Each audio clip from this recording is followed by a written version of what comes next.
అందరికీ నమస్కారం. ఐబొమ్మ ఎపిసోడ్ నడుస్తుంది ప్రస్తుతం.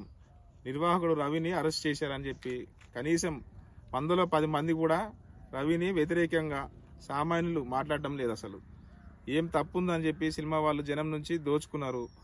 ఆ దోచుకునేదే కొంచెం అడ్డు కట్టేసి రవి అనే వ్యక్తి జనానికి చూపించాడు. కొందరు అంటున్నారు ఆయన దేవుడు అని అంటున్నారు సామాన్యులు. ప్రతి పేద మధ్యతరగతి కుటుంబానికి 50,000 లక్ష రూపాయలు మినిమం యావరేజ్గా ఒక కుటుంబానికి ఆయన మేలు చేకూర్చారు అంటున్నారు అని చెప్పి అంటూ ఉన్నారు. కాబట్టి ఈరోజు మధ్యతరగతి వాళ్ళు సినిమా వాళ్ళని తిడుతూ ఉన్నారు. వాళ్ళు కారణం లేకపోలేదు వాళ్ళు తిట్టిన దానికి.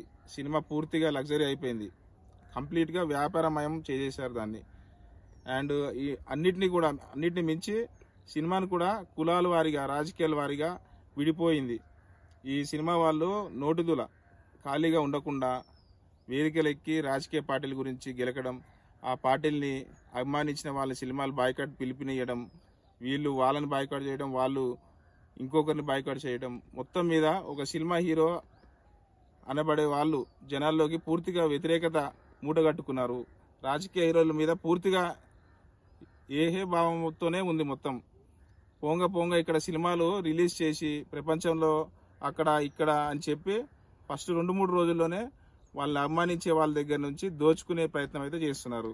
ఈ మార్గాలు వాళ్ళు అన్వేషించుకోవడం తప్ప ఏ విధంగా పాజిటివిటీ కనిపించడం లేదు. వాటిలో వీళ్ళ కోణంలో సరే, వీళ్ళు మరి వినోదం వరకే పరిమితం చేసి జనాలకి అది అందుబాటులో ఉంచి వీళ్ళ సినిమాలు పని ఏందో వీళ్ళు సినిమాలు చేసుకుంటే వాటి విషయాల్లో గెలక్కుండా అప్పుడు ఏమైనా రవి పాజిటివ్నెస్ కనిపిస్తాడేమో. కానీ ప్రస్తుతానికైతే కంప్లీట్గా వీళ్ళు పతనం వైపే వెళ్తున్నట్లు క్లియర్ కట్గా కనిపిస్తూ ఉంది. Thank you. ఇట్లా మీ పి కోటేశ్వరరావు, కందుకూరు నియోజకవర్గం.